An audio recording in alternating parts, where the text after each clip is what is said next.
തദ്ദേശ തെരഞ്ഞെടുപ്പിന്റെ ഫലം കഴിഞ്ഞ ശനിയാഴ്ച പുറത്തു വന്നു. അതിന്റെ ചർച്ചകളാണ് സംസ്ഥാനത്തൊട്ടാകെ. UDF-ന് ഒരു മുൻതൂക്കമാണ് ഉണ്ടായത്. 10 വർഷത്തിന് ശേഷം UDF-ന് വീണ്ടും ഒരു മുൻതൂക്കം വന്നിരിക്കുകയാണ്. 2010-ലാണ് ഇതിന് മുമ്പ് ഇലക്ഷനകത്ത് UDF-ന് മുൻതൂക്കം ഉണ്ടായത്. 2015-ലെ 2020-ലെ ഇലക്ഷനകത്ത് UDF-ന് മുൻതൂക്കമില്ലായിരുന്നു. അതിനുശേഷമുള്ള ഒരു ഇലക്ഷനാണ് ഇപ്പോൾ നടന്നത്. ആ UDF-ന് മുൻതൂക്കത്തിനകത്തും തകർന്നു പോയിട്ടില്ല, ഒന്നും തകർന്നിട്ടില്ല എന്ന നിലപാടുമായിട്ടാണ് LDF മുന്നോട്ട് പോയിക്കൊണ്ടിരിക്കുന്നത്. അതിനെക്കുറിച്ച് തവനൂർ MLA KT ജലീലിന്റെ ഒരു കുറിപ്പുണ്ട്. കാരണം മനോരമ കഴിഞ്ഞ ദിവസം ഒരു കണക്ക് പുറത്തുവിട്ടിരുന്നു. ആ കണക്കിനെ കുറിച്ച് ഈനാട് മലയാളത്തിന് വേണ്ടി നമ്മളൊരു വീഡിയോ ചെയ്തതുമാണ്. മൊത്തം 140 മണ്ഡലങ്ങളുടെ കണക്കെടുക്കുമ്പോഴത്തേക്കും 58 ഇടത്ത് ഇപ്പോഴും ഇടത് തന്നെയാണ് ഒന്നാം സ്ഥാനത്ത്. ലോക്സഭ ഇലക്ഷനിൽ വെറും 19 ഇടത്തേക്ക് ചുരുങ്ങിപ്പോയ ഇടത് തദ്ദേശ ഇലക്ഷൻ ആയപ്പോഴത്തേക്ക് 58 ഇടത്തേക്ക് വീണ്ടും വളർന്നു. അത് ശക്തമായ ഒരു വളർച്ചയാണ്. അത് അടുത്ത 6 മാസത്തിനുള്ളിൽ വരാനിരിക്കുന്ന നിയമസഭ ഇലക്ഷനത്തും അതിന്റെ ഇമ്പാക്ട് ഉണ്ടാകുമെന്നാണ് ഇടത് പറയുന്നത്. 117 സീറ്റിൽ ഒന്നാം സ്ഥാനത്തുണ്ടായിരുന്ന UDF 80-ലോട്ട് തിരിച്ചിറങ്ങുകയും ചെയ്തു. മാത്രമല്ല 10 സീറ്റിൽ ഒന്നാം സ്ഥാനത്തുണ്ടായിരുന്ന NDA 2 വീണ്ടും ചുരുങ്ങുകയും ചെയ്തു. അങ്ങനെ സുപ്രധാനമായ ഒരു കണക്കാണ് കഴിഞ്ഞ ദിവസം മനോരമ പുറത്തുവിട്ട. ആ കണക്കിനെ അധികരിച്ചുകൊണ്ടാണ് തവനൂർ MLA KT ജലീലിന്റെ കുറിപ്പ്. അദ്ദേഹത്തിന്റെ കണക്ക് പ്രകാരം 98 സീറ്റുമായിട്ട് വീണ്ടും ഇടതുപക്ഷം തന്നെ വീണ്ടും അധികാരത്തിൽ എത്തുമെന്നാണ് അദ്ദേഹത്തിന്റെ ആ കുറിപ്പ് നമുക്കൊന്ന് വായിക്കാം. അദ്ദേഹം പറഞ്ഞത് ഇങ്ങനെയാണ്: സുനാമിയിലും തകരാതെ 58 ഇടത് കോട്ടകൾ. മനോരമ പുറത്തുവിട്ട കണക്കനുസരിച്ച് ഇടതുപക്ഷത്തിനെതിരെ ഉണ്ടായ തദ്ദേശ സുനാമിയിലും ഒരു കോട്ടവും തട്ടാതെ 58 അസംബ്ലി മണ്ഡലങ്ങൾ LDF-ന് സ്വന്തം. ആ ടേബിളിലെ ഓരോ ജില്ലകൾ പരിശോധിച്ചാൽ വരുന്ന നിയമസഭാ ഇലക്ഷനിൽ LDF ജയിക്കാൻ ഏറെ സാധ്യതയുള്ള മണ്ഡലങ്ങൾ ധാരാളമാണെന്ന് കാണാം. കാസർഗോഡ് ജില്ലയിലെ ഉദുമ K സുധാകരൻ മത്സരിച്ചിട്ട് പോലും അസംബ്ലിയിലേക്ക് ജയിക്കാത്ത മണ്ഡലമാണ്. അത് LDF നിലനിർത്തും. കണ്ണൂർ ജില്ല എടുത്താൽ അഴീക്കോട് സ്ഥാനാർത്ഥി മികവിൽ LDF-ന് ജയിക്കാനാകും. തളിപ്പറമ്പിൽ എതിരില്ലാതെ തിരഞ്ഞെടുക്കപ്പെട്ട ഡസനിലധികം വാർഡുകളിലെ വോട്ട് കൂട്ടാതെയാണ് UDF ലീഡ് പട്ടികയിൽ ചേർത്തിട്ടുള്ളത്. എതിരില്ലാതെ തെരഞ്ഞെടുക്കപ്പെട്ട ഡസനിലധികം വാർഡുകളിലെ വോട്ടുകൾ കൂട്ടാതെയാണ് UDF ലീഡ് പട്ടികയിൽ ചേർത്തിട്ടുള്ളത്. എതിരില്ലാതെ തിരഞ്ഞെടുക്കപ്പെട്ട ഇടങ്ങളിലെ വോട്ടുകൾ കൂട്ടിയാൽ തളിപ്പറമ്പ് LDF-ന്റെ ഉറച്ച സീറ്റാണ്. കണ്ണൂരും സ്ഥാനാർത്ഥിയുടെ മികവിൽ LDF നേടാനാണ് സാധ്യത. വയനാട് ജില്ലയിലെ ബത്തേരി സ്ഥാനാർത്ഥി മികവിൽ LDF-ന് കിട്ടുന്ന സീറ്റാണ്. കോഴിക്കോട് ജില്ലയിലെ നാദാപുരം, കൊയിലാണ്ടി, പേരാമ്പ്ര, ബാലുശ്ശേരി മണ്ഡലങ്ങൾ LDF നിലനിർത്തുക തന്നെ ചെയ്യും. കുന്നമംഗലം സ്ഥാനാർത്ഥി മികവിൽ തീർച്ചയായും ജയിക്കും.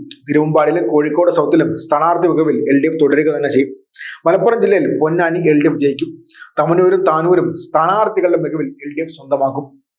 പാലക്കാട് ജില്ലയിലെ പട്ടാമ്പിയും തൃത്താലയും സ്ഥാനാർത്ഥി മികവിൽ LDF-നൊപ്പം തന്നെ നിൽക്കും. തൃശ്ശൂരിൽ മനോരമ ടേബിളിൽ തൃശ്ശൂർ മണ്ഡലം മാത്രമാണ് UDF-ന് ലീഡുള്ളത്. അവിടെയും സ്ഥാനാർത്ഥിയുടെ മികവിൽ LDF പിടിച്ചടക്കാനാണ് സാധ്യത. എറണാകുളം ജില്ലയിൽ വെറും 243 വോട്ടുകൾക്ക് മാത്രം UDF മുന്നിട്ട് നിൽക്കുന്ന തൃപ്പൂണിത്തുറ LDF തിരിച്ചു പിടിക്കും. കൂടാതെ കൊച്ചി, വൈപ്പിൻ, കോതമംഗലം, കളമശ്ശേരി എന്നീ മണ്ഡലങ്ങളും സ്ഥാനാർത്ഥികളുടെ മികവിൽ LDF ജയിക്കും. ഇടുക്കി ജില്ലയിൽ ഇടുക്കി, പീരുമേട്, ദേവികുളം LDF-ന് ഏറെ സാധ്യതയുള്ള മണ്ഡലങ്ങളാണ്. കോട്ടയം ജില്ലയിലെ ഏറ്റുമാനൂർ, ചങ്ങനാശ്ശേരി, പൂഞ്ഞാർ മണ്ഡലങ്ങൾ സ്ഥാനാർത്ഥികളുടെ മികവിൽ LDF ജയിക്കും. ആലപ്പുഴയിൽ 520 വോട്ടുകൾക്ക് മാത്രം പിന്നിലെ അരൂര് LDF തിരിച്ചുപിടിക്കും. പത്തനംതിട്ടയിൽ അടൂർ, കോന്നി, തിരുവല്ല, ആറന്മുള മണ്ഡലങ്ങളിലെ സ്ഥാനാർത്ഥികളുടെ മികവിൽ LDF വീണ്ടും വിജയിച്ചു വരും. കൊല്ലം ജില്ലയിൽ കുന്നത്തൂർ, പത്തനാപുരം മണ്ഡലങ്ങൾ സ്ഥാനാർത്ഥികളുടെ മികവിൽ LDF പിടിക്കും.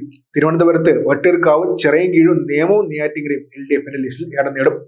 വർഗീയതയ്ക്കെതിരെ ശക്തമായ നിലപാട് സ്വീകരിച്ച് ന്യൂനപക്ഷങ്ങളെ നെഞ്ചോട് ചേർത്ത് വെച്ച് മതജാതി ഭ്രാന്തന്മാർക്കെതിരെ വിട്ടുവീഴ്ചയില്ലാതെ പൊരുതി ശബരിമലയിലെ കുറ്റക്കാരൻ നിഷ്കരണം നേരിട്ട് മുന്നോട്ട് പോയാൽ സെഞ്ചുറി കടന്ന് LDF 2026-ൽ 3ാമതും അധികാരത്തിൽ വരും. മനോരമയുടെ ഈ ടേബിൾ നൽകുന്ന സുവ്യക്തമായ സൂചന അതാണ്. LC, AC ലെവലിലുള്ള പാർട്ടി ഭാരവാഹികൾ കൂടുതൽ ജനങ്ങളിലേക്ക് ഇറങ്ങിച്ചെല്ലണം. ന്യൂനപക്ഷ ജനവിഭാഗങ്ങൾക്ക് ചുറ്റും സംഘികൾ ഭീഷണിയുടെ പൊടിപടലങ്ങൾ തീർക്കുമ്പോൾ കമ്മ്യൂണിസ്റ്റുകാരുടെ സാമീപ്യവും ഉറച്ച പിന്തുണയും അവർ ആഗ്രഹിക്കുന്നുണ്ട്. കോൺഗ്രസുകാരെക്കാൾ അവർക്ക് വിശ്വാസം ഇടതുപക്ഷക്കാരെയാണ്. പൗരത്വ പ്രശ്നങ്ങളും SIR-ഉം വരാൻ പോകുന്ന സെൻസസും എല്ലാം ന്യൂനപക്ഷങ്ങൾ ആശങ്കയോടെ കാണുന്ന അവസാന സഖാവും മരിച്ചു വീഴുന്നവരെ ഒരാളും നാടുകടത്തിലെന്ന് ന്യൂനപക്ഷങ്ങളെ ബോധ്യപ്പെടുത്തണം. കേന്ദ്ര സർക്കാരിന്റെ വിവിധ ഏജൻസികൾ അകാരണമായി നിർവഹിക്കുന്ന സാധാരണക്കാർക്ക് നിയമപരിരക്ഷ ഉറപ്പുവരുത്താൻ ആവശ്യമായ സംവിധാനങ്ങൾ ഏരിയ തലങ്ങളിൽ ഒരുക്കി ജനങ്ങളുടെ സുഖദുഃഖങ്ങളിൽ പങ്കാളികളെ അവരുടെ ഐക്യപ്പെട്ട് ശക്തമായി മുന്നോട്ട് പോവുക. കോൺഗ്രസുകാരുടെ അഭിനയമല്ല, സഖാക്കളുടെ സത്യസന്ധമായ സമീപനമാണ് ജനങ്ങൾക്ക് ഇഷ്ടം. കമ്മ്യൂണിസ്റ്റുകാരുടെ സത്യസന്ധതയും അടിസ്ഥാന വർഗ്ഗങ്ങളോടുള്ള സ്നേഹവും റീൽസ് എടുക്കാനുള്ളത് കോൺഗ്രസുകാരെ കണ്ട് പഴകിച്ച നാട്ടുകാർക്ക് നന്നായി അറിയാം. ഷെയർ പിടിച്ച് പറ്റിക്കാനോ ഏതാനും സമുദായ പ്രമാണിമാർക്ക് അധികാര കസേര ഒപ്പിച്ചെടുക്കാനോ നടത്തുന്ന പച്ചപ്പടയുടെ ഗിമിക്കുകളെക്കാൾ ജനങ്ങൾക്ക് വിശ്വാസം ചെമ്പടയുടെ ആത്മാർത്ഥമായ പ്രവർത്തനങ്ങളിലാണ്. സർക്കാരിന്റെ വികസന നേട്ടങ്ങൾ ജനങ്ങളിൽ എത്തിച്ച് കുതിച്ചാൽ അനായാസം കേരളത്തെ കലർപ്പില്ലാതെ നിരപേക്ഷ പക്ഷത്തിൽ നിലനിർത്താം. 2026 മെയ് മാസം ചുവന്നുപിടിക്കും കേരളമേ കാത്തിരിക്കുക എന്ന് പറഞ്ഞാണ് ആ കുറിപ്പ് അവസാനിക്കുന്നത്. അദ്ദേഹം ഇപ്പോഴും ആത്മവിശ്വാസത്തിലാണ്.